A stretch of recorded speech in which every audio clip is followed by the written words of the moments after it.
ke-61. Peovenia. Nei, kamu bisa nggak gantiin aku? Soalnya anakku lagi sakit di sekolah. Tiba-tiba Nisa datang dengan tergesa dan langsung meminta pertolongan. Aku yang bingung hanya bisa menatapnya heran. Santai dulu, kenapa sih? Tanyaku penasaran. Padahal aku sedang mengedit beberapa naskah lagi. Sebenarnya tidak banyak lagi juga, karena naskah ini lumayan tidak hancur. Nisa akhirnya mengambil kursi untuk duduk di sampingku. Aku memberinya satu botol air mineral, agar dia bisa santai dan tidak panik. Jadi gini, tadi pihak sekolah telepon aku. Katanya anakku pingsan di sekolah, dan sekarang aku harus ke sana. Jawab Nisa hampir menangis. Astagfirullah, iya. Kamu ke sana aja. Memangnya kamu mau minta tolong apa tadi? Tanyaku pada Nisa yang masih gelisah. Aku paham, karena aku juga punya anak. Tidak ada yang lebih penting dari seorang anak. Jadi nanti sekitar jam 10 ada rapat di luar kantor. Kalau nggak salah di Hotel Grand Nusa, kamu gantiin aku ya. Mohon Nisa lagi. Oh, oke. Sama Pak Wira? Tanyaku santai. Itu dia masalahnya. Bukan sama Pak Wira, tapi sama Pak Putra. Kamu nggak apa-apa kan? Tanya Nisa sambil tersenyum canggung. Aku hanya bisa menelan ludah yang terasa pahit. Kenapa aku bisa mendapatkan bos seperti dia ya Allah? Melihatku tidak menjawab, semakin membuat Nisa gelisah. Mungkin dia sangat paham situasiku dengan Pak Putra tidaklah baik-baik aja. Apalagi sekarang kami harus rapat hanya pergi berdua dengannya. Nei, kau tegur Nisa lagi setengah merengek. Aku menoleh dengan lemas, semangat kerjaku hilang. Aku mohon, Vina sama Rudi lagi banyak deadline. Kamu tahu sendiri event seminggu lagi akan dimulai. Mohon Nisa lagi dengan menggoyangkan pahaku. Tidak mungkin juga aku menolak, karena bagaimanapun Nisa adalah teman baikmu di sini. Apalagi dia juga sering membantuku dalam bekerja. Apa salahnya aku membantu dan bersikap profesional dalam bekerja? Akan aku hilangkan semua kekesalan terhadap Pak Putra. Ya udah kamu izin Ki. Kasihan anak kamu nungguin. Jawabku akhirnya yang membuat Nisa langsung tersenyum sumringah. Berkali-kali dia mengucapkan terima kasih padaku. Bahkan dia sampai memelukku sebelum pergi untuk meminta izin dari Pak Putra. Selepas kepergian Nisa, aku mendesah beberapa kali. Mungkin ini pekerjaan terberatku. Apalagi jika harus menghadapi tingkah Pak Putra yang sangat keterlaluan dan sok akrab. Aku melirik jam yang melingkar di tangan. Ternyata sudah jam 9.30. Sebentar lagi pasti Pak Putra akan keluar dari ruangannya. Aku akan mempersiapkan semuanya untuk keperluan rapat. Nisa juga tadi sudah memberi beberapa berkas penting. Juga ada satu flash disk. Mau tidak mau, aku harus menemui Pak Putra ke ruangannya. Setelah menarik nafas panjang, aku melangkah pelan ke ruangannya. Tok, tok, tok. Siapa? Suara berat Pak Putra terdengar dari dalam. Jantungku seakan berpacu lebih cepat dari detak jam. Saya, Lea, masuk. Setelah mendapat izin, aku langsung masuk ke dalam ruangan yang suhunya sangat rendah.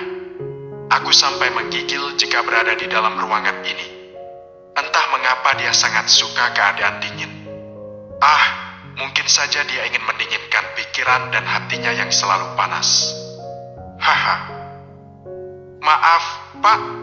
Saya hanya mau mengingatkan jika ada rapat jam 10. Dan sekarang sudah jam 9.30. Ucapku setengah menunduk. Dapat aku lihat jika ekspresi Pak Putra tidak berubah. Wajahnya masih mengesalkan. Sudah kamu siapkan semuanya? Tanya Pak Putra dengan nada ketus. Sudah, Pak.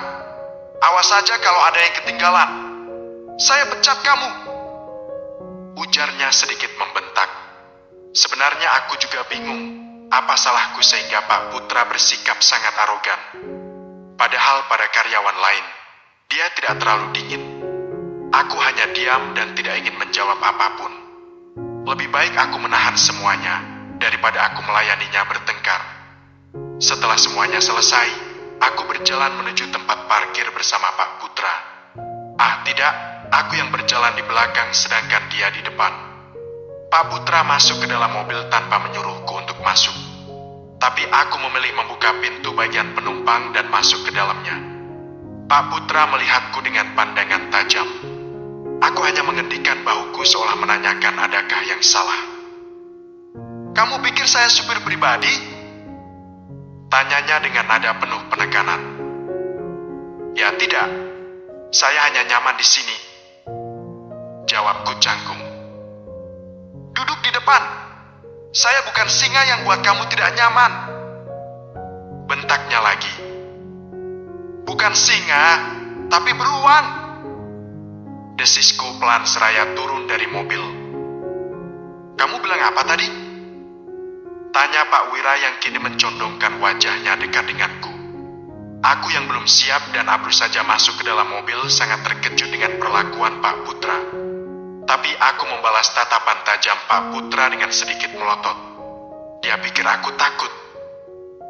"Kalau Anda mau bertengkar, kita masuk saja ke dalam. Tidak usah pergi rapat." Ketusku mulai kesal. Pak Putra terlihat menjauhkan dirinya, lalu tergagah pelan yang membuatku semakin kesal. "Kamu tahu nggak? Saya pikir kamu masih sendiri, belum berkeluarga," ucap Pak Putra saat kami sedang dalam perjalanan. Aku tidak menjawab, lebih baik aku diam. Hampir saja hati saya patah untuk kedua kali. Lirihnya lagi yang membuatku menoleh ke arahnya yang sedang fokus menyetir. "Maksudnya?" tanyaku penasaran. "Tidak ada apa-apa.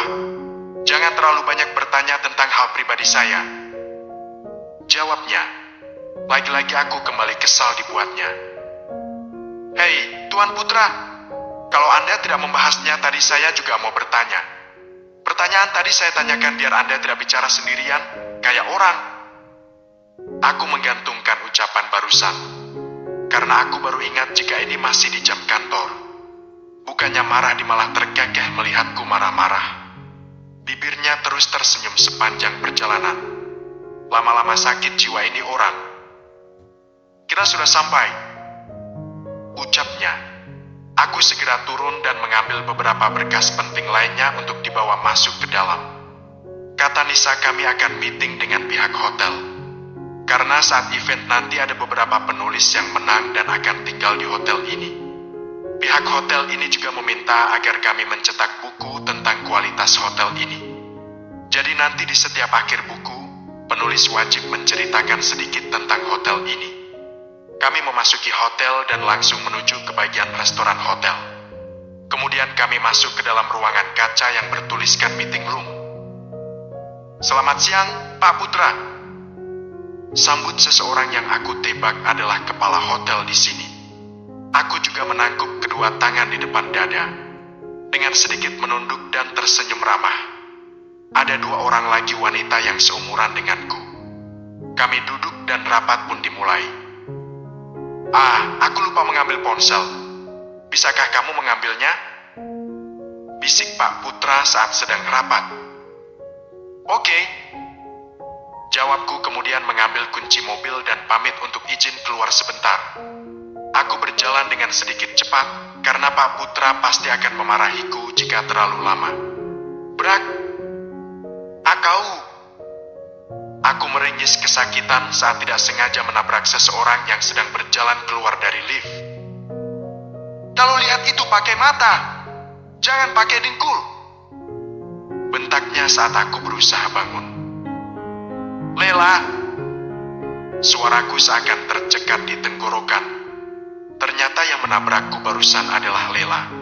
Rupanya dia sedang berada di sini juga dengan seorang laki-laki yang tidak aku kenal. Laki-laki yang usianya sangat jauh di atas kami. Jika aku perkirakan mungkin umurnya sama dengan ayah mertua. Hanya saja penampilannya yang nicis membuatnya kelihatan lebih muda. Tapi tetap saja Lela seperti berpacaran dengan kakek-kakek. Apalagi perutnya yang buncit. Antara sekali dengan tubuh Lela yang sangat kurus dan pucat. Dia masih terlihat sakit, tapi kenapa dia malah berada di sini? Bukannya di rumah untuk istirahat dan menemani ibu. Kamu kenal, baby? Tanya laki-laki itu padaku Lela. Kemudian laki-laki itu melihat ke arahku dengan pandangan yang menjijikan. Dia bahkan sampai menjulurkan lidah pada bibirnya. Benar-benar membuatku mual. Enggak, baby. Aku enggak kenal. Jawab Lela berbohong. Tapi dia tahu nama kamu lo. Sanggah laki-laki itu lagi dengan tatapan tetap melihatku. Karena suasananya yang tidak nyaman, aku segera berjalan lagi keluar. Meninggalkan Lela dan laki-laki yang pantasnya dipanggil kakek oleh Dava. Pikiranku berkelana kemana-mana. Apakah laki-laki itu adalah suami salah satu ibu-ibu yang datang ke rumah ibu kemarin sore? Jika iya, berarti semua tuduhan yang dikatakan oleh mereka tentang Lela benar. Lela menjual diri pada laki-laki yang sudah beristri dan menjadi simpanan umum. Nea, tunggu. Terdengar teriakan Lela dari belakang yang membuatku kembali menghentikan langkah. Aku berbalik badan ke belakang, terlihat Lela sedang berusaha mengejarku. Ada laki-laki tadi juga yang sedang berdiri di dekat salah satu mobil yang terparkir di sini. Ada apa? Tanyaku ketus. Kamu ngapain di sini? Tanya Lela. Apa urusannya sama kamu? Toh kita tidak saling kenal. Sumutku kesal. Karena tadi dia mengaku pada pria tadi jika kami tidak saling mengenal. Kamu harus ikut aku. Ucap Lela menarik tanganku kasar. Lepas. Kamu gila ya? Ikut kemana? Aku lagi ada kerjaan. Aku menarik tanganku kasar sehingga Lela hampir saja terjatuh karena sentakan. Kasar banget. Pekinya merasa tangannya kesakitan. Kamu duluan yang kasar. Minggir, jangan ganggu aku lagi. Kita tidak saling mengenal. Bentakku yang membuat wajah Lela memerah menahan amarah. Enggak, bos aku itu katanya suka sama kamu. Dia menginginkan kamu untuk melayaninya hari ini. Desis Lela yang membuat bulu kuduku meremang. Sekilas kulihat laki-laki tadi yang berada di samping mobil sedang tersenyum ke arahku. Dia kembali mengeluarkan lidahnya seperti gerakan menjilat. Gila kamu ya? Aku ini istri abangmu. Teriakku memarahi Lela, tapi dia hanya memutar bola matanya dengan malas. Terserah, kalian bukan lagi saudaraku. Sekarang kamu ikut aku. Kalau kamu bisa melayani bosku dengan baik, maka dia akan membayarku dengan sangat mahal. Tawa Lela pecah saat mengatakan itu. Aku melihat ke kanan dan kiri, sepi. Kenapa tempat parkir ini jadi begitu sepi? Padahal ini adalah hotel mewah. Ya Allah, tolong hamba. Lela mengangkat tangannya ke atas dan memanggil orang-orang suruhan bosnya. Terlihat dua orang laki-laki berpakaian hitam menghampiri kami berdua. Mereka menarik paksa tanganku dan membawaku ke mobil mereka. Aku berusaha berteriak, namun mulutku dibekap oleh mereka dengan sangat kuat. Tawa Lela terdengar pecah saat melihatku menangis ketakutan. Prang! Suara kaca mobil yang pecah membuat kami semua menoleh. Ternyata kaca mobil yang pecah ada mobil milik bos mereka. Kepingan kaca berhamburan di lantai semen. Mereka melepaskan pegangan tangannya dariku. Sehingga aku mengambil kesempatan ini untuk lari. Security! Satpam! Tolong ada maling! Ternyata yang membuat keributan barusan adalah Pak Putra. Dia yang melempar batu besar pada kaca mobil. Mereka yang mendengar teriakan Pak Putra langsung masuk ke dalam mobil yang serpihan kacanya masih berserakan. Kemudian menancapkan gas lalu pergi meninggalkan aku yang masih menangis karena syok. Ketika istri berhenti peduli, Paga 62. POV Putra. Minum dulu, ya? Aku menyodorkan satu botol air mineral pada Nea yang masih menangis. Dia menerimanya dengan tangan gemetar, kasihan. Udah, nggak apa-apa. Ada saya di sini. Ucapku lagi berusaha menenangkan Nea yang masih syok karena kejadian tadi. Aku memang tidak tahu apa yang sebenarnya terjadi. Karena tadi saat sedang rapat, Nea kembalinya lama sekali. Aku berusaha menyusul, karena aku pikir dia kesusahan menemukan ponselku. Ternyata pas aku keluar, dia sudah ditarik paksa oleh 2 orang laki-laki yang berpakaian hitam. Penampilan mereka seperti bodyguard, karena ada 2 orang lagi di samping mereka. Nea masih saja menangis, tangannya sampai gemetar. Hatiku terasa sakit ketika melihat dia menangis sesenggukan seperti ini. Kita pulang saja ya, ajakku pelan. Aku berusaha berjongkok di bawahnya, karena Nea terus menunduk. Tapi matinya, ujar Nea pelan. Udah, biar itu urusan saya. Sebaiknya kamu langsung pulang ke rumah. Tidak usah balik lagi ke kantor. Sanggahku cepat. Aku tidak terlalu khawatir tentang meeting dengan hotel ini. Lagi pula ini hotelnya kakek. Aku akan mengurusnya setelah mengantar Nea pulang. Akan aku pastikan dia aman sampai ke rumah. Beneran? Tanya Nea menatapku heran. Aku mengerutkan kening. Kenapa dia seperti syok begini padaku? Padahal aku hanya berusaha bersikap baik. Apa dia pikir aku bohong? Iya, tapi gajimu saya potong. Balasku kesal. Aku bangkit dan berjalan keluar dari lobi. Nea terlihat bangun dan berusaha mengejar. Aku hanya tersenyum melihat tingkahnya yang sangat polos. Apalagi jika melihat wajahnya yang merengut. Saya tahu pasti Bapak akan memotong gaji saya. Sahutnya nada kesal dari belakang. Saya bercanda. Kamu boleh pulang dan istirahat. Ucapku lagi. Kini kami sudah sampai ke parkiran. Aku membukanya pintu mobil untuk masuk. Nea tercengang melihat sikapku yang tiba-tiba berubah baik. Tumben. Gumam Nea pelan tapi masih bisa aku dengar. Saya hanya berusaha baik pada orang yang sedang terkena musibah. Kilahku sambil menutup pintu mobil setelah Nea masuk dan duduk. Aku segera masuk ke dalam mobil. Kulihat Nea sudah siap dengan sabuk pengamannya. Aku segera menstarter mobil dan menginjak pedal gas pelan. Alamat rumah kamu di mana? Tanyaku ketika kami sedang dalam perjalanan. Di pondok pesantren Darul Mudi. Jawabnya yang membuatku langsung tahu alamatnya di mana. Sepanjang perjalanan pulang, Nea hanya diam dan melihat keluar. Hari di luar cukup terik, tapi tidak menghentikan aktivitas banyak manusia. Terbukti banyak sekali kendaraan yang membuat perjalanan kami sedikit lambat karena macet. Ini adalah jam makan siang, pantas saja ramai. Sesekali Nea kulihat meremas tangannya sendiri. Aku tahu dia masih syok dengan kejadian tadi.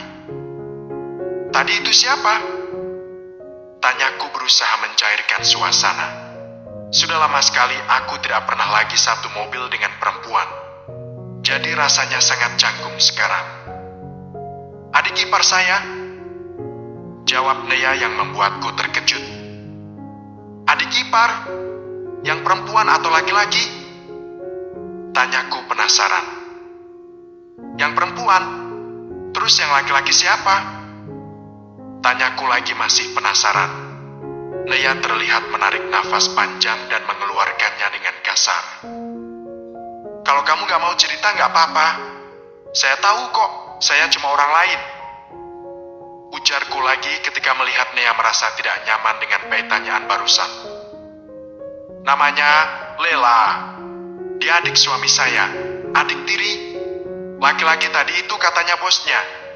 Dan dia menarik paksa saya karena katanya bosnya yang tua bangka itu menyukai saya. Dia meminta saya untuk melayani bosnya 1 hari ini. Biar dia dapat uang banyak. Jelas Nea dengan suara bergetar. Pantas saja Nea sangat syok. Ternyata dia dipaksa untuk melayani laki-laki tua bangka. Padahal mereka keluarga. Tapi kenapa bisa sampai sejahat itu? Manusia memang kadang gelap mata kalau masalah duit. Ujarku pelan. Setelah itu Nea kembali terdiam. dia kembali ke mode cueknya. Andai saja kamu belum menikah. Widya, kini aku seperti hidup kembali. Hari-hari kelam yang pernah aku lalui tanpamu kini kembali berwarna. Tidak apa jika aku tidak memilikinya, asalkan bisa melihat wajahnya setiap hari saja sudah membuatku senang. Dengan hati-hati aku mengambil ponsel dari saku jas. Aku mengetuk layar ponsel dengan cepat 2 kali. Layar yang semula hitam langsung cerah dengan menampilkan wajah cantik Widya tunanganku. Wajah itu tersenyum manis, giginya yang putih berderet rapi. Senyummu candu, aku tidak bisa melupakanmu. Pelan aku usap layar ponsel, seperti aku membelai wajah cantikmu dulu. Andai saja dulu aku tidak memaksamu pulang ke sini, kecelakaan itu tidak akan merenggut nyawamu. Kamu pasti masih ada di sini, menemani pagiku dengan kopi. Atau kita sudah memiliki anak kembar yang lucu, seperti impianmu dulu. Pak Putra, hati-hati! Bentak Nea ketika aku hampir saja menabrak pengendara bermotor. Untung saja aku cepat mengelak, ponsel yang dari tadi aku pegang jatuh ke bawah. Karena aku kaget mendengar teriakan Nea. Maaf, saya tidak konsentrasi. Ucapku pada Nea yang terlihat tegang. Bagaimana tidak, tadi dia masih syok ditambah lagi dengan kejadian barusan. Seharusnya jangan bermain ponsel dulu kalau sedang menyetir. Tegas Nea membungkuk mengambil ponselku yang terjatuh tadi. Ternyata ponselku jatuh tidak jauh dari kaki Nea. Dia mengambil ponselku yang masih menyala, tapi ekspresi wajahnya berubah saat melihat foto yang menjadi wallpaper ponselku. Aku segera merebut paksa ponsel dari tangannya, sampai dia kaget. Jangan lancang kamu! Bentakku yang membuat Nea tersentak. Harusnya saya yang mengatakan itu. Balas Nea dengan nada ketus. Lah, kenapa? Yang lihat-lihat ponsel saya itu kamu. Sumutku yang membuat Nea mencebikkan mulutnya. Itu memang ponsel Anda, Tuan Putra. Tapi di dalam sana ada foto saya yang Anda jadikan sebagai wallpaper. Itu namanya apa kalau bukan lancang? Bentak Nea garam. Aku baru mengerti setelah Nea bicara seperti barusan. Dia pikir foto yang aku jadikan sebagai wallpaper ini adalah foto dirinya. Padahal itu Widya, gadis cantikku.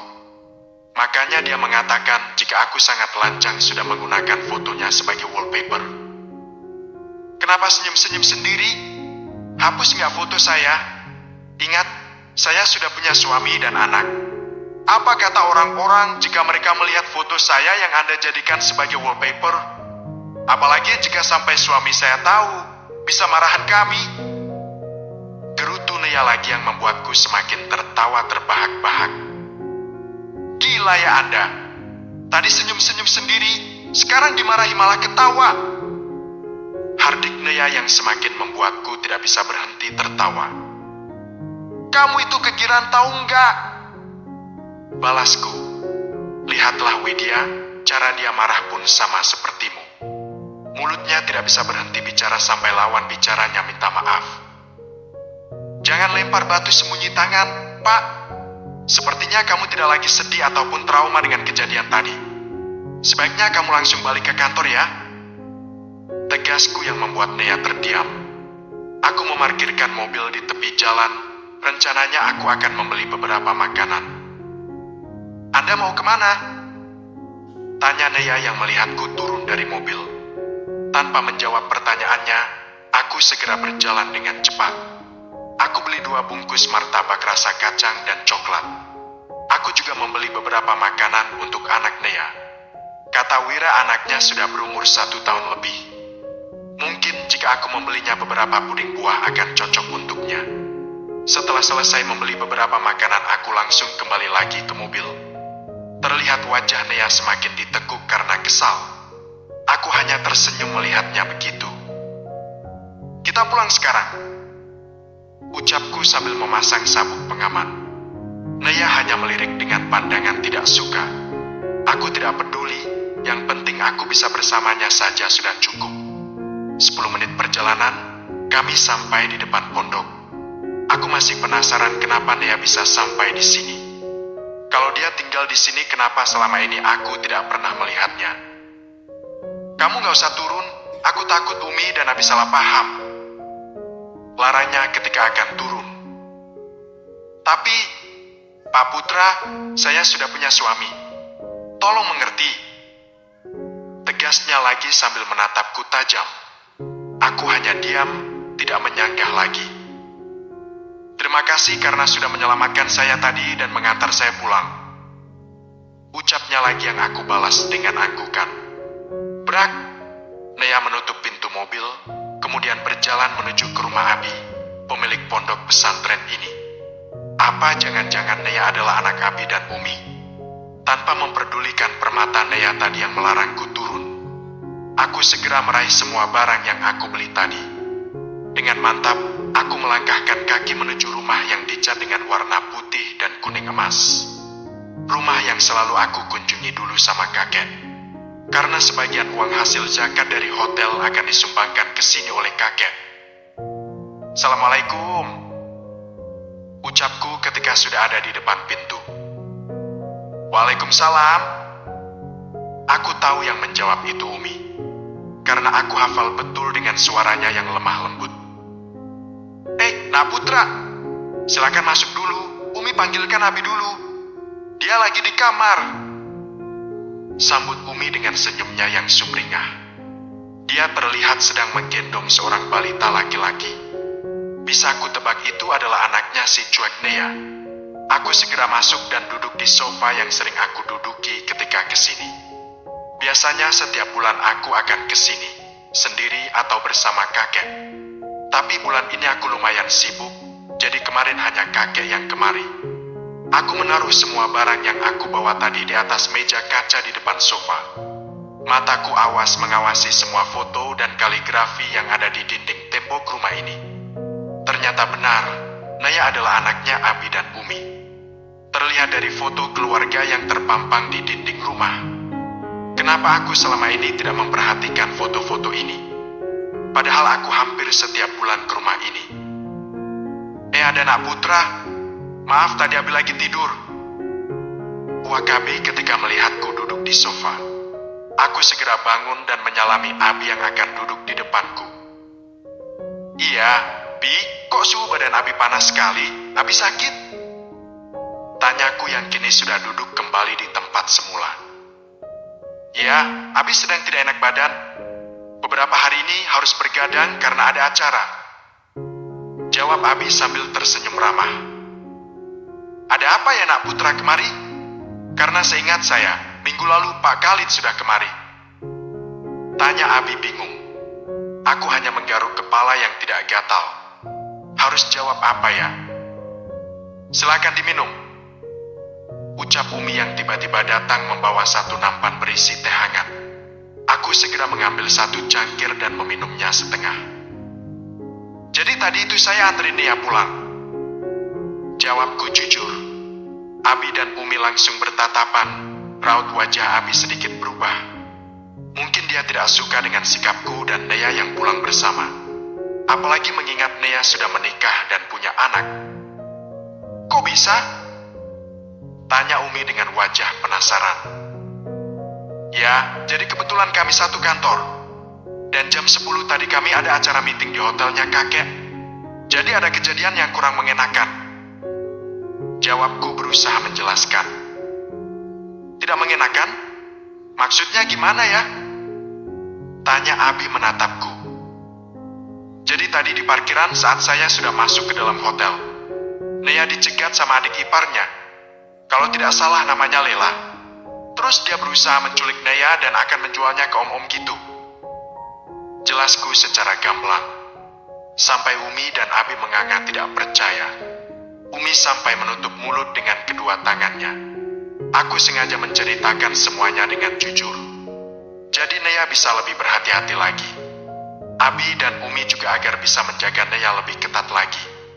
Terutama suaminya itu. Beneran? Tanya Umi dengan nada suara gemetar. Iya, Umi. Makanya saya langsung menyuruhnya untuk pulang saja. Tidak usah balik ke kantor dulu. Saya menyuruhnya untuk istirahat. Balasku lagi. Terima kasih karena sudah menolong anak saya. Dia memang memiliki sedikit masalah dengan keluarga suaminya. Balas Abi sambil menyandarkan tubuhnya pada sandaran sofa. Sebenarnya aku penasaran, hanya saja aku tidak ingin lancang. Ingat Putra, dia Nea bukan Widya. Jadi jangan terlalu ikut campur. Nea! Teriak Umi memanggil anak perempuannya yang tadi aku antar. Tidak lama kemudian Nea keluar dari dalam kamar dengan menggendong anaknya. Ekspresinya ya seperti biasa. Mata bulat itu melotot sempurna melihatku duduk berbicara dengan Umi dan Abi. Kulit wajahnya yang kuning langsat itu agak memerah. Mungkin dia sedang menahan amarahnya. Widya, andai kamu masih di sini, aku tidak akan patah hati begini. Ketika istri berhenti peduli. Pag 63. Peovenia. Sepanjang perjalanan pulang aku terus terdiam sambil melihat ke jalanan. Kejadian tadi masih menyisakan ketakutan di dalam diri. Aku masih saja gemetar jika membayangkan anak buah bosnya Lela bisa menangkapku. Tidak bisa kubayangkan jika aku dipaksa melayani laki-laki tua itu. Untung saja Allah masih menyelamatkan aku dari mereka. Putra datang di saat yang tepat ketika aku membutuhkan bantuan.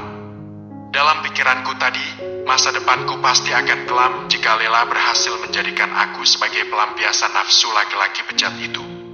Aku memejamkan mata sejenak, berusaha menetralkan pikiranku yang masih kalut. Ternyata di luar sana masih ada orang seperti Lela. Padahal dia sudah sakit-sakitan. Bahkan dia pernah muntah darah. Kenapa bisa dia kembali terjun ke lembah hitam seperti itu? Pantas saja semua warga yang tinggal di lingkungan ibu menatap kami tidak suka kemarin. Mereka pikir kami sama jahatnya seperti ibu dan Lela. Ternyata Lela memang memanfaatkan kecantikannya untuk merayu suami orang. Mungkin kemarin ketika ibu-ibu datang ke rumah ibu dan menyerang aku belum terlalu yakin. Tapi karena hari ini aku melihat sendiri kelakuan Lela. Aku jadi yakin apa yang dikatakan oleh ibu-ibu kemarin itu betul adanya. Alamat rumah kamu di mana? Tanya Putra tiba-tiba yang membuatnya terkejut. Di pondok pesantren Darul Mudi. Jawabku singkat. Kemudian kembali menoleh ke arah jalan yang padat.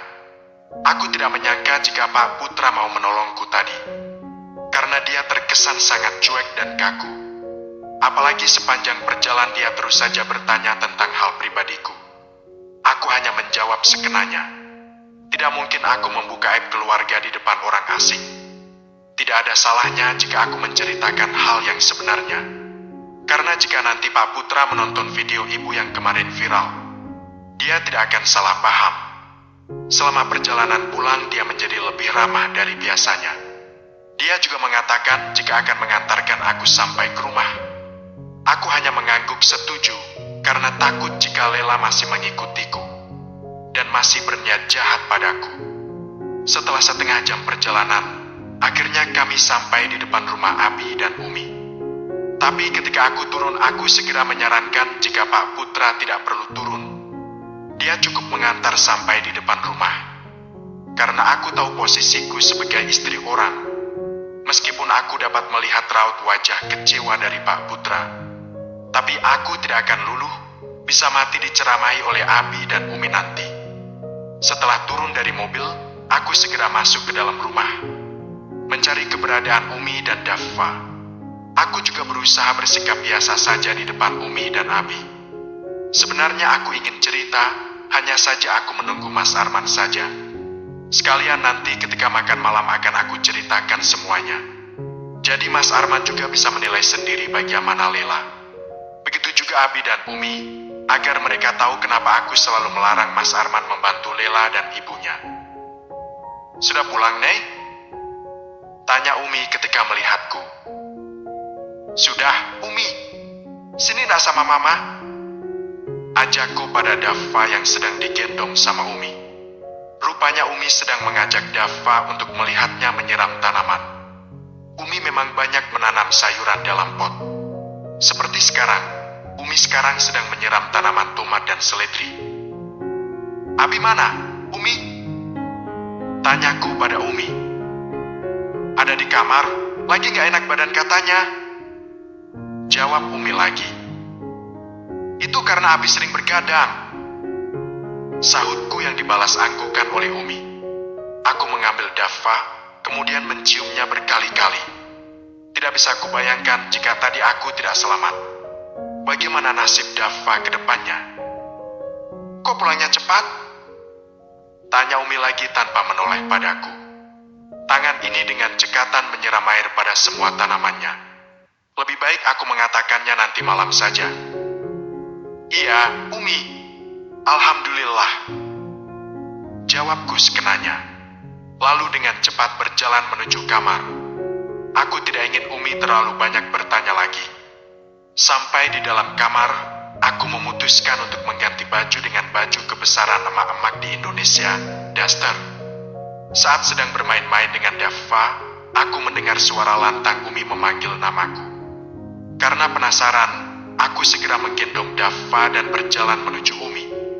Mataku hampir saja meloncat saat melihat siapa tamu yang datang dan duduk dengan Umi Abi.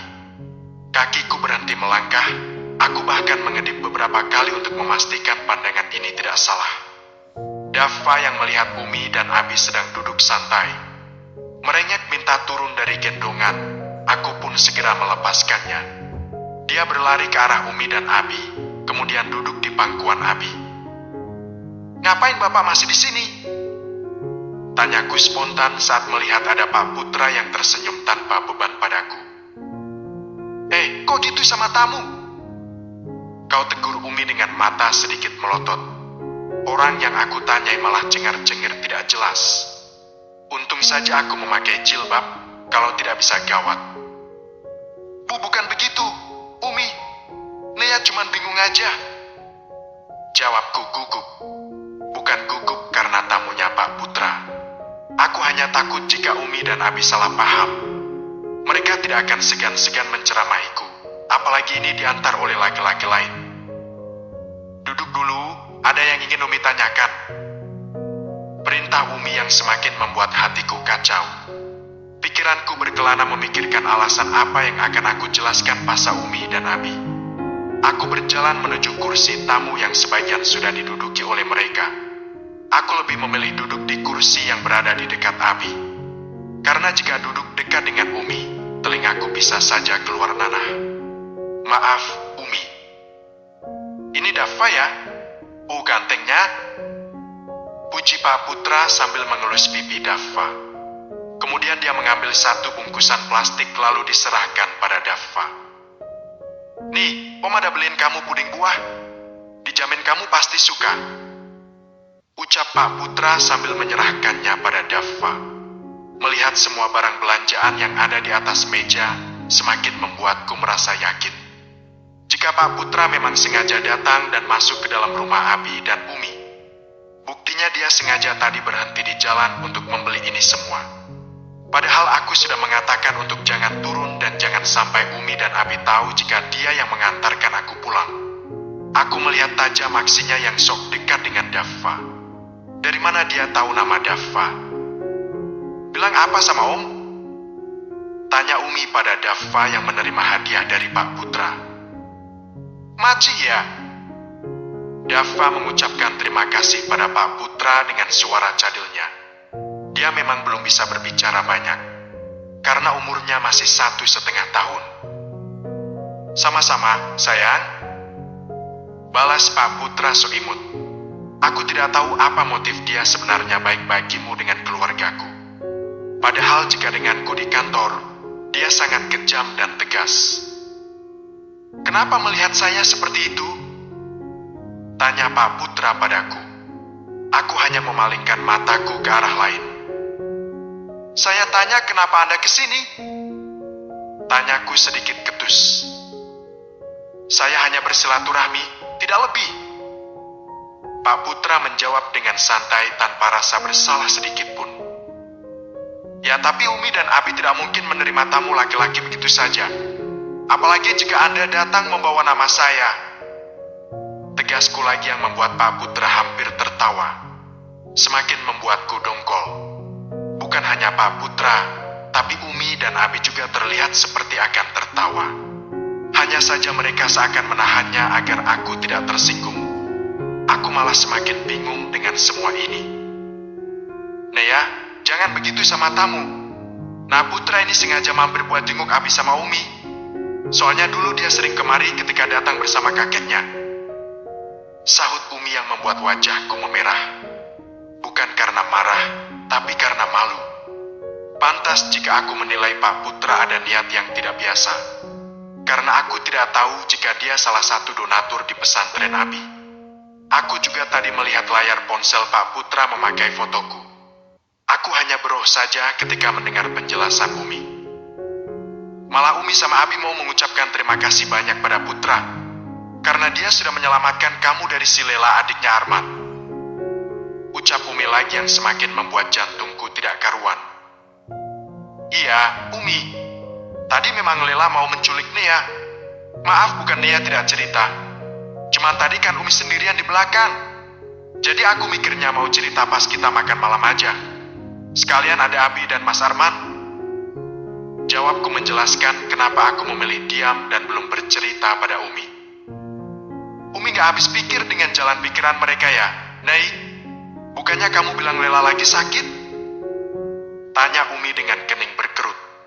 Mungkin Umi penasaran kenapa bisa Lela sampai bekerja kotor seperti itu sedangkan dia lagi sakit. Nea juga gak tahu, Umi. Nea juga heran. Jawabku jujur. Setelah setengah jam berbincang, akhirnya Pak Putra pamit pada Umi dan Abi. Aku yang menggendong Dava langsung memilih untuk masuk ke dalam kamar. Biar saja Umi dan Abi yang mengantarkan dia sampai ke teras rumah. Dava yang sudah lelah bermain, akhirnya tertidur setelah aku susui. Untuk mengusir rasa bosan, aku mencoba bermain ponsel dan membuka aplikasi berwarna biru. Sudah lama sekali rasanya aku tidak membuka akun ini. Tapi mataku langsung berhenti menggulir layar ketika melihat status dari Intan. Pinjam suami orang gak apa-apa dong. Begitulah bunyi statusnya yang menyita perhatian banyak orang, termasuk aku. Status tersebut disertai dengan sebuah foto selfie dirinya saat di dalam mobil dengan seorang laki-laki yang tidak terlihat wajahnya. Yang terlihat hanya tangannya yang sedang memegang setir mobil. Aku sepertinya sangat familiar dengan jam tangan yang dipakai oleh laki-laki di dalam foto. Bukankah itu jam tangan Mas Arman? Kenapa dia bisa bersama dengan Intan? Pacar baru. Hati-hati lo nanti diserang Binisa. Hasil rebutan memang lebih nikmat. Entah berapa komentar pada status Intan tadi. Aku tidak lagi melihatnya karena hatiku terlanjur sakit. Padahal itu belum tentu Mas Arman. Bisa saja jam tangannya itu kebetulan sama. Jantungku bergemuruh hebat di dalam sana. Tanganku seketika dingin, bukan hanya tangan tetapi juga ujung kaki. Ya Allah, benarkah itu Mas Arman? Belum berubah dia? Dengan tangan gemetar aku screenshot status milik Intan barusan. Jika nanti Mas Arman mengelak, maka aku tunjukkan bukti itu. Jika memang benar Mas Arman masih memiliki hubungan dengan Intan, maka tidak ada lagi kesempatan untuknya, karena aku sudah memberikannya kesempatan kedua kemarin. Aku kembali fokus dengan ponsel, mencoba menghubungi Mas Arman. Sekalian aku mau mengatakan jika aku sudah pulang dan tidak perlu untuk dijemput. Tat. Entah sudah berapa panggilan, tapi tidak sekalipun Mas Arman menerimanya. Perasaanku semakin tidak karuan. Apa Intan sedang membuatku marah? Dia sengaja mengupload foto tadi agar aku bertengkar dengan Mas Arman. Aku hanya lebih berpikir jernih untuk menghadapi wanita seperti itu. Karena aku tahu jika dia sangat mengharapkan Mas Arman bisa menerimanya sebagai istri. Apa tidak ada laki-laki lain lagi di dunia ini? Atau betul kata temannya tadi di komentar, jika hasil rebutan memang lebih nikmat? Ponselku bergetar saat aku sedang melamun memikirkan kebenaran atas status Intan barusan. Maaf, sayang. Mas lagi meeting tadi. Kenapa? Pesan dari Mas Arman rupanya. Pantas saja dia tidak mengangkat panggilanku tadi. Tapi aku tidak bisa sepenuhnya percaya dengan alasannya barusan. Aku akan menyelidiki semuanya sendiri. Jika memang dia berkhianat, aku akan memberikannya pelajaran yang setimpal. Tapi jika Mas Arman, maka aku akan lebih berhati-hati lagi dengan Intan. Ketika ketika istri berhenti peduli. Part ke-64. Bovnea.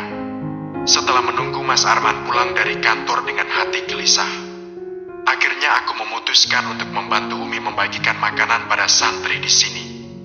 Karena setiap hari Senin atau Kamis, ini selalu membagikan nasi pada semuanya. Katanya untuk mereka buka puasa sunnah. Saat sedang membagikan makanan, aku melihat mobil Mas Arman masuk ke dalam halaman komplek. Aku tersenyum melihat akhirnya Mas Arman pulang. Umi, Nea pulang duluan ya. Soalnya Mas Arman sudah pulang dari kantor. Pamitku pada Umi yang sedang sibuk membagikan makanan. Iya, Nei. Aku segera mengajak Dava untuk pulang menyambut ayahnya. Dava berlahan dengan sedikit berlari, hingga membuatku lelah mengikuti langkahnya. Udah pulang, Mas? Tanyaku pada Mas Arman yang kini sudah berada di kamar. Aku mengambil tangannya dan menciumnya dengan taksim. Begitu juga dengan Dava, tingkahnya sangat menggemaskan. Udah? Mas pikir kamu kemana? Pas Mas tanya sama Abi katanya kamu lagi bantuin Umi membagikan makanan buat santri. Ucap Mas Arman ketika kami sudah di kamar. Iya, tadi aku bosan. Makanya ikut Umi ke sana. Jawabku sambil menyusui Dava. Mungkin dia lelah habis bermain dan berlarian. Sebenarnya aku ingin menanyakan perihal Intan tadi. Hanya saja, sebaiknya aku menunggu Mas Arman mandi. Jadi pikirannya tidak penat. Mandi dulu, Mas. Biar segar. Ujarku ketika melihat Mas Arman sedang mengganti baju. Iya, Nei. Ini mau mandi. Jawab Mas Arman sambil berlalu ke kamar mandi. Ketika pintu kamar mandi sudah ditutup, aku segera meraih ponsel Mas Arman yang tergeletak di atas meja rias. Aku harus memastikan jika firasatku itu salah.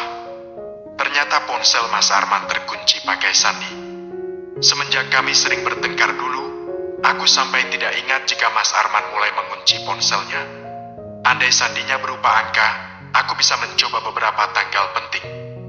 Tapi ini sandinya berupa pola. Tapi tidak ada salahnya aku mencoba. Bukankah Mas Arman orangnya pelupa? Jadi dia pasti memakai pola yang mudah. Hanya saja Aisyah beberapa kali aku coba, tetap saja tidak bisa. Bahkan sekarang aku harus menunggu beberapa menit agar ponsel ini bisa diakses kembali. Aku kembali duduk di tepi ranjang dengan lemas. Berkali-kali aku menghela nafas berat, perasaanku mengatakan jika Mas Arman tidak bersalah. Tapi tetap saja aku harus membuktikannya sendiri. Kembali aku membuka galeri foto di ponsel milikku. Melihat hasil screenshot status Intan tadi. Melihat dari jam tangan yang dipakai oleh si lelaki ini, benar jika itu Mas Arman. Nei, kok melamun? Tanya Mas Arman yang tiba-tiba sudah berada di sampingku. Mas, udah siap mandinya? Tanyaku gugup. Udah, baju Mas mana? Tanya Mas Arman lagi sambil mengelap rambutnya dengan handuk kecil. Wangi sabun menyeruak masuk ke dalam hidung. Membuatku ingin segera memiliki tubuh Mas Arman. Tapi aku tidak boleh lengah. Sebaiknya aku tanyakan langsung pada Mas Arman. Oh iya, Mas. Kamu hari ini ketemu sama Intan gak? Tanyaku sambil mengambil baju yang akan dipakai oleh Mas Arman. Tanganku terus saja memilih baju santai untuknya, juga mengambil celana. Enggak, kenapa? Tanya Mas Arman dengan nada santai. Sekilas aku dapat melihat ekspresi wajah Mas Arman yang sedikit tegang. Ya, nggak apa-apa. Aku cuma nanya. Balasku sambil menyerahkan baju ganti. Tumben kamu nanya dia? Kenapa sih? Tanya Mas Arman lagi sedikit mendesak. Aku lihat dia posting foto dengan laki-laki. Emang sih wajahnya gak kelihatan, tapi aku kira itu kamu. Jawabku menduga. Kok aku sih? Katanya wajahnya gak kelihatan. Sanggah Mas Arman.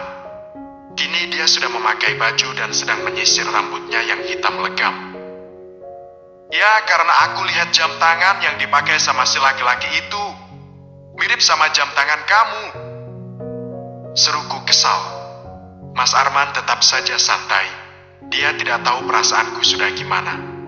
Mas Arman duduk di sampingku, lalu melingkarkan tangannya di pinggangku. Lalu menaruh dagunya di atas bahuku, sehingga nafasnya membuat dadaku semakin tidak karuan. Coba mana aku mau lihat fotonya? Bisiknya yang membuatku semakin merinding. Karena tadi memang aku senang melihat foto itu, jadi aku dengan cepat menyerahkan ponsel pada Mas Arman.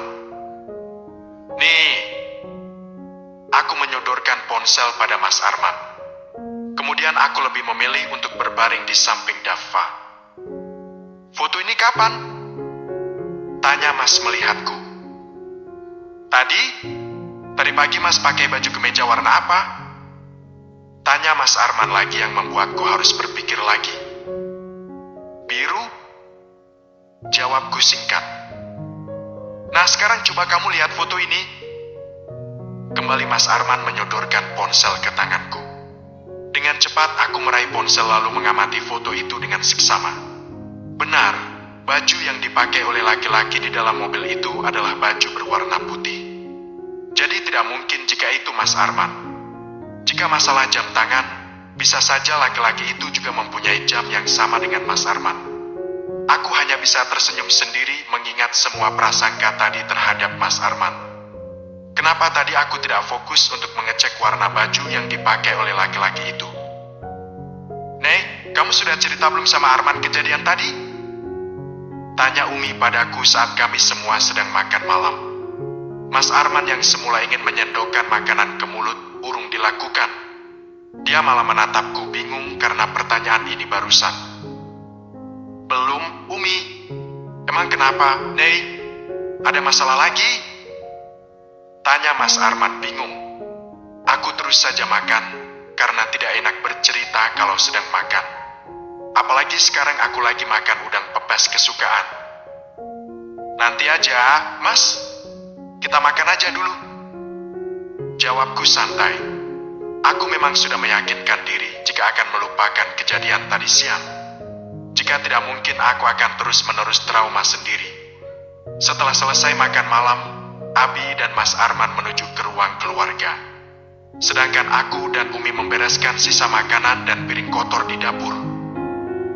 Ceritakan saja, biar dia tahu bagaimana sikap adiknya. Ucap Umi di sela mencuci piring.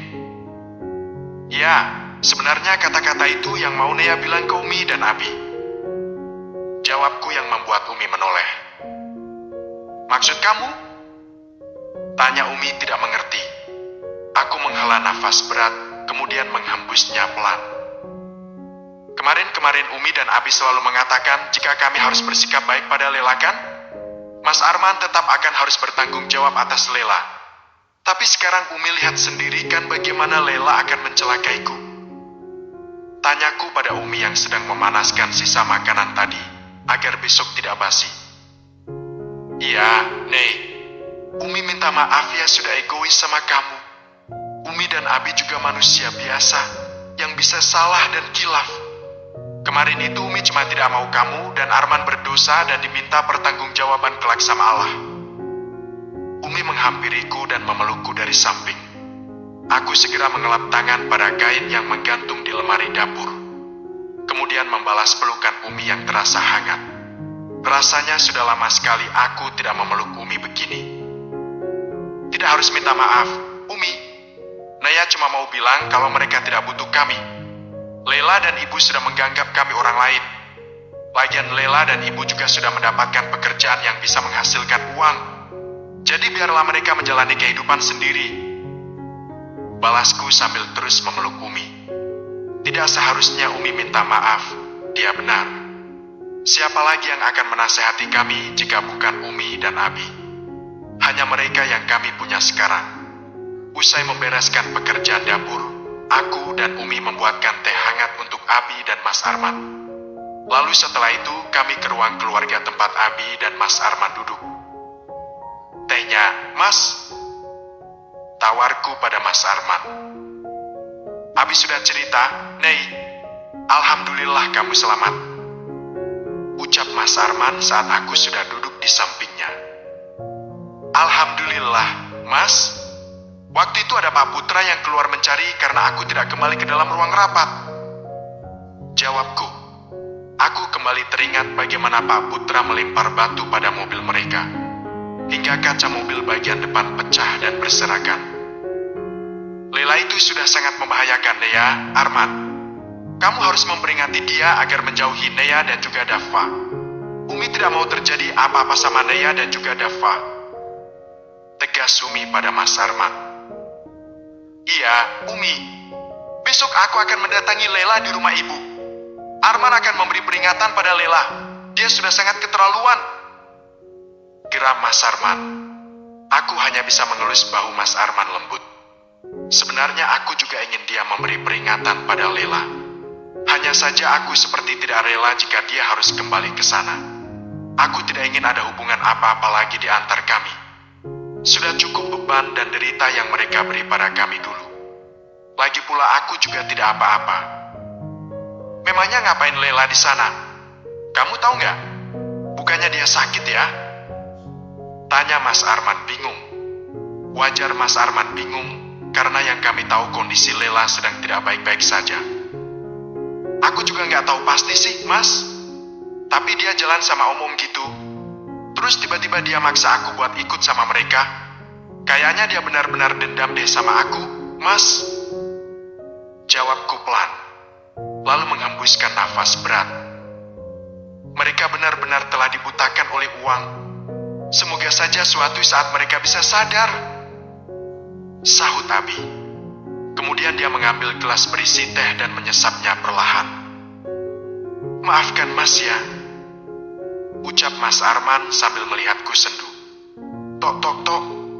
Tiba-tiba ada suara pintu diketuk dari luar. Bukan diketuk, tapi lebih kepada geduran. Kami semua terperanjat mendengar suara orang berteriak-teriak dari luar. Siapa ya, Mi? Tanyaku pada Umi penasaran. Gak tahu. Kita buka dulu, siapa tahu ada santri yang sakit. Jawab Umi bangkit dari duduknya. Biar Arman saja, Umi. Tawar Mas Arman yang melarang Umi keluar. Akhirnya Umi kembali duduk menunggu tamu yang datang. Aku melirik jam di dinding, sudah jam 9 malam. Siapa yang bertamu semalam ini? Karena penasaran, aku pun bangkit dari duduk dan berjalan menyusul Mas Arman yang sudah duluan keluar. Saat tiba di ambang pintu, aku terkejut melihat siapa tamu yang datang. Dia memeluk Mas Arman kuat sambil menangis. Ketika istri berhenti peduli, Pak ke-65. Peovenia, aku melirik jam di dinding, sudah jam 9 malam. Siapa yang bertamu semalam ini? Karena penasaran, aku pun bangkit dari duduk dan berjalan menyusul Mas Arman yang sudah duluan keluar. Saat tiba di ambang pintu, aku terkejut melihat siapa tamu yang datang.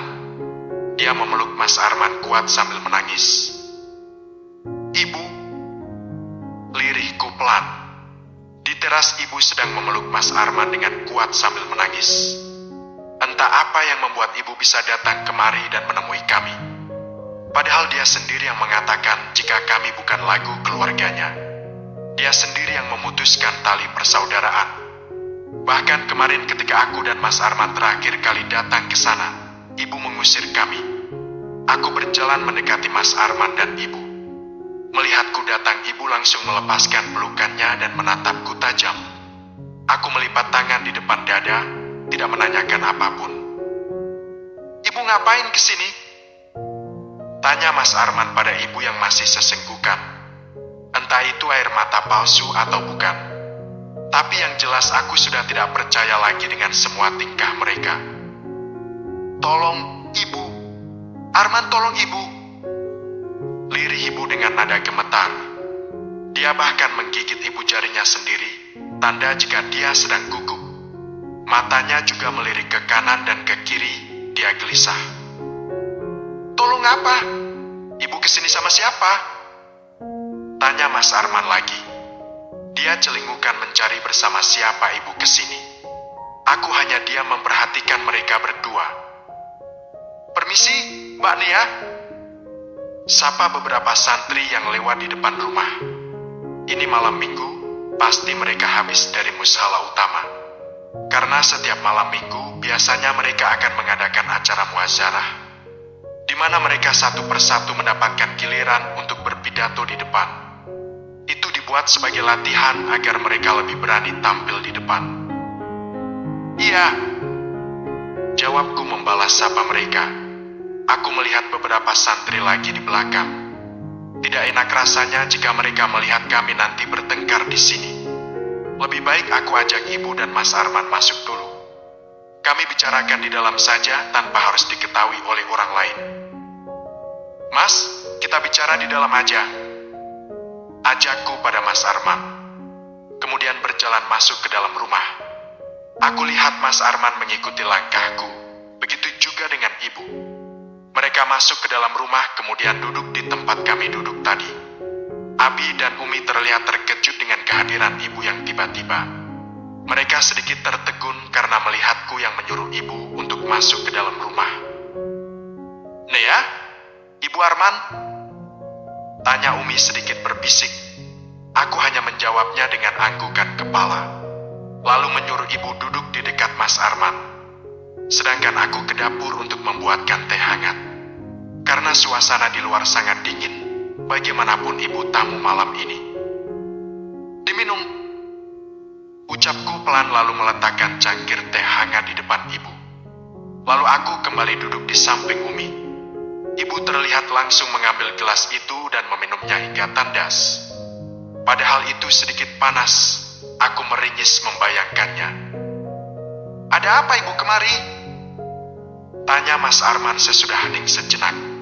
Ibu terlihat kembali menangis, hingga membuat kami bingung. Arman, tolong Lela. Dia nggak pulang-pulang sudah beberapa hari. Tapi tadi tiba-tiba ada yang menelpon, katanya Lela ada di tangan dia. Dan sekarang mereka menahan Lela. Jelas Ibu Uang yang masih membuatku tidak mengerti. Lela ditahan polisi atau siapa? Karena baru tadi siang aku bertemu dengannya di hotel. Bahkan dia masih segar bugar saat berusaha menculikku. Tenang dulu, Bu. Jelaskan yang rinci. Aku nggak ngerti. Sanggah Mas Arman mewakili pertanyaanku dalam hati. Ibu mencoba menarik nafasnya, lalu menghembuskannya pelan. Jadi beberapa hari ini Lela tidak pernah pulang. Saat Ibu mencoba menelpon, dia malah marah-marah. Katanya dia lagi sibuk kerja. Hari ketiga dia tidak pulang, Ibu coba hubungi lagi. Tapi tidak diangkat lagi. Tadi karena perasaan Ibu tidak enak, Ibu coba hubungi lagi. Tapi yang angkat malah seorang wanita. Katanya Lela lagi sama dia. Disekap. Bagaimana ini? Tangis Ibu pecah saat menceritakan semuanya pada kami. Aku tertegun mendengar penjelasan Ibu. Siapa orang yang menyekap Lela? Karena setauku dia bekerja pada laki-laki yang sudah pantas dipanggil ayah. Bukan hanya aku, Umi dan Abi juga terkejut mendengar penjelasan Ibu barusan. Sedangkan Mas Arman terlihat lebih santai dari kami semua. Jadi maksudnya Lela diculik? Tanya Mas Arman yang dibalas anggukan oleh Ibu. Karena itu, celetukku kesal. Teringat kembali bagaimana usaha Lela untuk menculikku. Dia menyuruh orang lain untuk memaksa agar aku ikut dengan mereka. Dia berniat untuk menjualku pada bosnya. Bahkan dia rela berbuat demikian agar mendapatkan uang. Apa maksud kamu? Bentak Ibu menatapku garang. Aku hanya memutar bola mata dengan malas, tidak berubah. Arman, ajari istri kamu untuk bersikap sopan dengan orang yang lebih tua. Rugi tahu nggak pakai jilbab, tapi sikap kamu kayak gitu. Cibir Ibu mengejekku. Jangan salahkan jilbab, Bu. Aku bukan malaikat. Aku manusia biasa yang ada batas kesabaran. Balasku kesal. Sudah, jangan ribut di sini. Kalau tidak ada keperluan lagi silahkan pergi. Ucap Abi lembut. Tapi kata-katanya barusan seperti mengusir Ibu dari sini. Aku hanya tersenyum mendengar ucapan Abi barusan. Belum tahu sih bagaimana kalau Abi marah. Anda ngusir saya? Tanya ibu melotot ke arah Abi. Wajahnya yang tadi sendu sekarang berubah garang seperti ingin menerkam. Iya, jawab Abi pelan. Mas Arman terlihat memijit pelipisnya pelan. Mungkin dia bingung harus berbuat apa. Anak sama ayah sama saja. Rugi tahu nggak belajar ilmu agama kalau sikap kalian sombong kayak setan? Sungut ibu. Dia bahkan menghina kami sekarang. Apa dia tidak sadar di mana dia sekarang? Hei, setan kok teriak setan? Ejek Umi yang membuatku ingin tertawa. Tidak pernah Abi dan Umi berbuat seperti ini pada orang lain. Baru kali ini Umi begini, pantas memang. Diam kamu! Anda yang diam! Ini rumah saya. Kalau tidak suka dengan peraturan di rumah ini, silahkan keluar. Sudah cukup Anda membuat anak saya menderita. Sudah cukup saya sabar selama ini. Bentak Abi yang membuat kami semua terkejut. Selama ini saya dan istri selalu mengatakan pada Nea dan Arman agar tetap membantu dan bertanggung jawab pada Anda dan Lela. Tapi nyatanya saya salah. Anda rupanya tidak berubah. Lanjut Abi lagi dengan nada yang lebih rendah. Kalau tidak mau anak Anda menderita, kenapa membiarkan dia menikah dengan anak saya? Arman, kan dari dulu saya sudah bilang kalau mereka tidak pantas bersama. Balas ibu berapi-api. Cukup, Bu. Benar kata Abi. Kalau ibu tidak ada keperluan apa-apa lagi, sebaiknya ibu pulang. Bentak Mas Arman. Ibu tercengang melihat Mas Arman kembali membentaknya. Tapi, Arman, tolong Lela, dia butuh kita sekarang.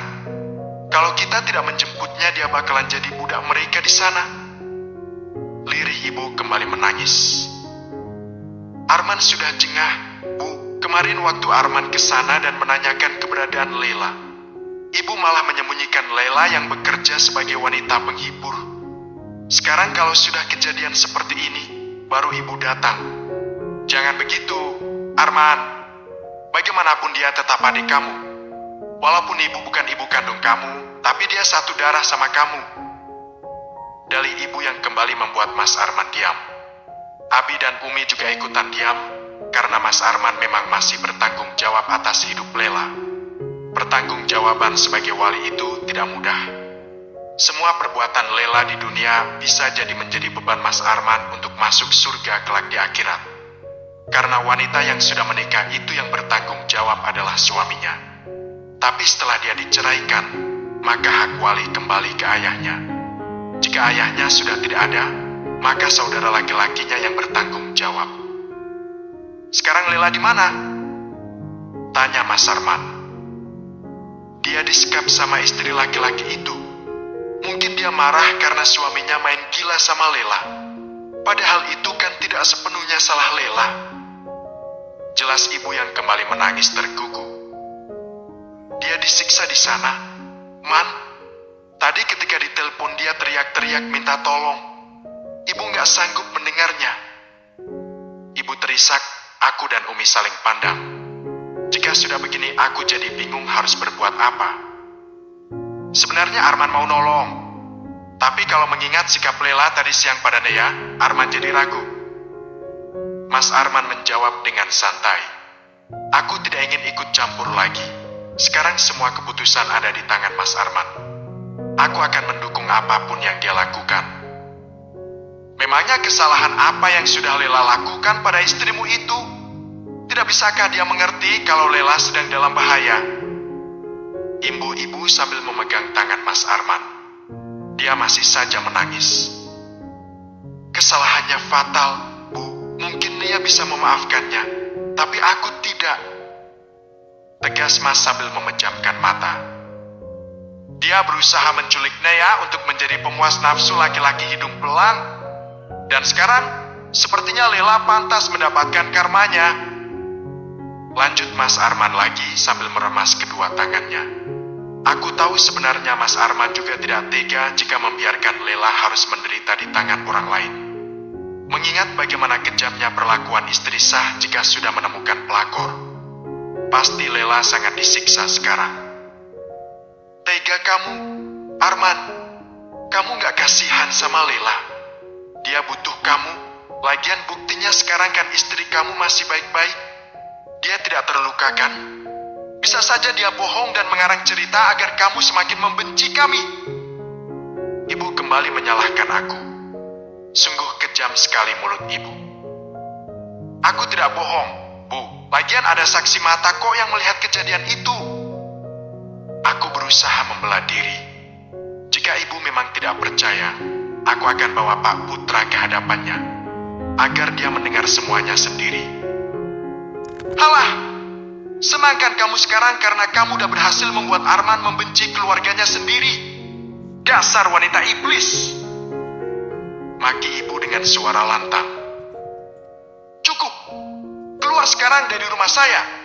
Arman, bawa wanita ini keluar! Teriak Abi yang kembali membuat kami terkejut. Mas Arman hanya mengangguk mengerti, kemudian menarik tangan ibu. Ayo, Bu, sebaiknya ibu pulang saja, karena ini sudah malam. Ajak Mas Arman pada ibu. Kamu ngusir ibu, Man?